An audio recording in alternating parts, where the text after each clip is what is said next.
The fifth plenary meeting of the High-Level International Conference for the Peaceful Settlement of the Question of Palestine and the implementation of the two-state solution is resumed. Ladies and gentlemen,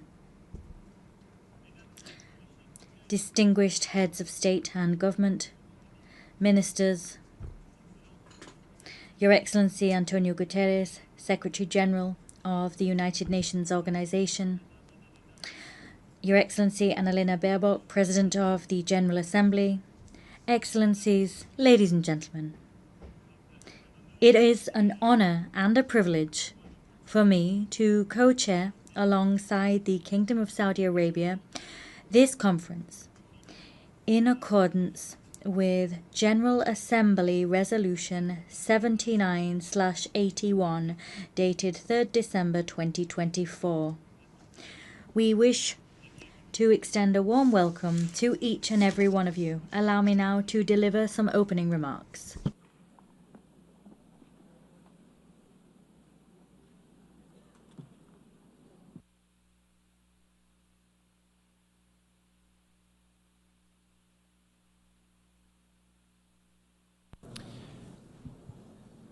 Madame la Présidente de President of the General Assembly, Secretary General,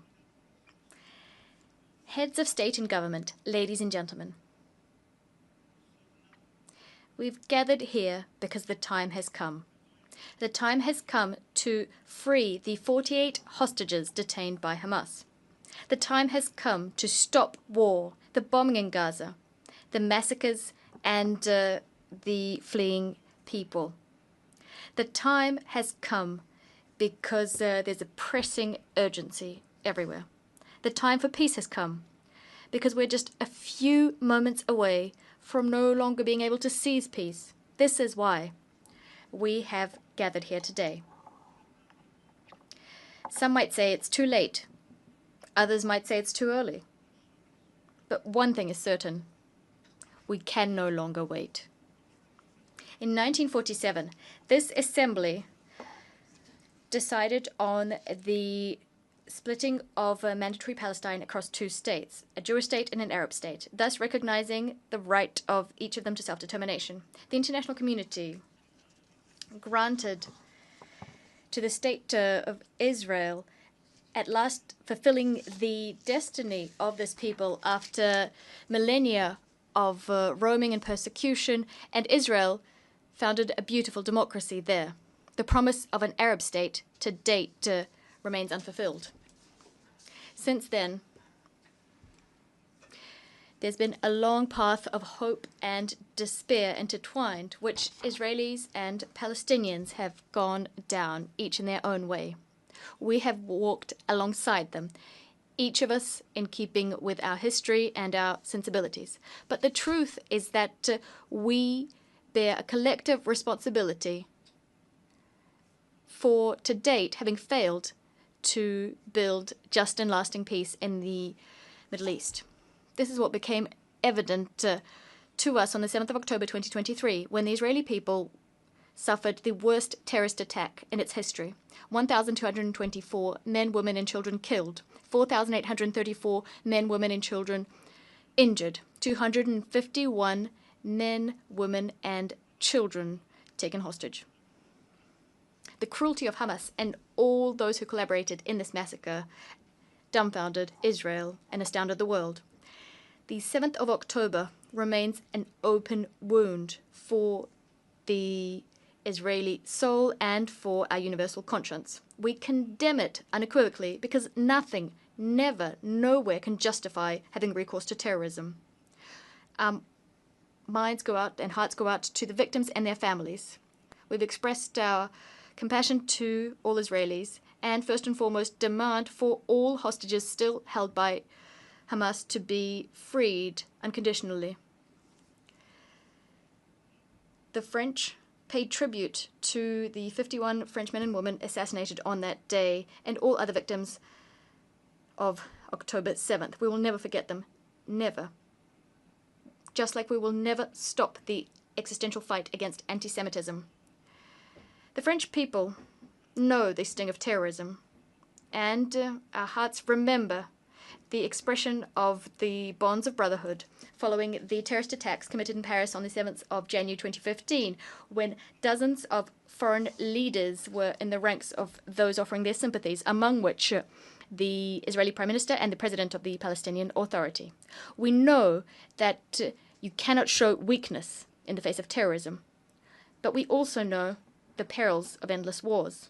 We know that right must always prevail over might. We know from our own history that a universal commitment to peace, is the legacy of centuries gone by and the only way towards salvation. And on behalf of our friendship with Israel, our commitment to which has never faltered, in the name of our friendship with the Palestinian people, for whom we want the initial promise of the UN Charter to be fulfilled, we want two states living side by side in peace and security to become a reality. However, currently Israel is further extending its military operation in Gaza with the stated objective of destroying Hamas. But there are hundreds of thousands of people who have been displaced, injured, famished, traumatized. Their lives are still being destroyed. Although Hamas has been considerably weakened, and despite the fact that negotiations on a permanent ceasefire are the surest means of ensuring the release of hostages, nothing justifies the ongoing war in Gaza. Nothing. On the contrary, everything compels us to definitively end it, since we didn't do it earlier. We must do this to save lives. The lives of Israeli hostages detained in atrocious conditions, the lives of hundreds of thousands of Palestinian civilians who are tormented by hunger, suffering, the fear of dying, mourning for their loved ones. We must save all lives, because for almost 2 years now, it is the denial of the humanity of the other and the sacrifice of human life which have prevailed. Yes, since the 7th of October, it is the life of the other that is being denied. We've been saying this since the first day of the war in Gaza. A life is a life. I know this because I held in my arms the families of hostages I met in Tel Aviv and in Paris. I'm thinking of the mother of Eata David, a hostage who was famished and displaced.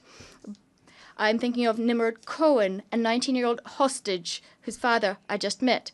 I also know this because I was at the bedside of the Palestinian victims of Israeli military operations, refugees in Al Arish, women and children. I will never forget the way they looked at me. I know this because I met young people from Gaza who we are hosting in France. I'm thinking of Rida Baroud, who should have been with us today, who continues to bear witness to the distress of her loved ones in Gaza. A life is a life. We are duty-bound, all of us, to protect each other. This duty is indivisible, just as our common humanity is indivisible. There is a solution, a way of breaking the cycle of war and destruction. It lies in the recognition of the other, of his and her legitimacy, humanity, and dignity. We must reopen our eyes and see human faces there where war has deposited the mask of the enemy or the marks of a target. We must recognize that Palestinians and Israelis are living in twin solitude. The solitude of the Israelis following the historic nightmare of the 7th of October 2023, and the solitude of Palestinians at their wits' end in the face of this ceaseless war. The time has come, because the worst could still come to pass. The sacrifice of more civilians, the expulsion of the people of Gaza to Egypt, the annexation of the West Bank, the death of hostages detained by Hamas, or facts on the ground which could irreversibly change the situation there on the ground. This is the very reason that today, here in this chamber, we must pave the way for peace, because since July of last year, developments have accelerated. And at this point, we have reason to fear that the Abraham Accords, the Camp David Accords, could be called into question by Israel, and that peace would become impossible for a long time yet in the Middle East. It thus falls to us this historic responsibility. We must do everything within our power to preserve the very possibility of a two-state solution. Israel and Palestine living side by side in peace and security. The time has come. This is why, true to the historic commitment of my country to the Middle East, to peace between the Israelis and the Palestinians, this is why I declare that today France recognizes the state of Palestine.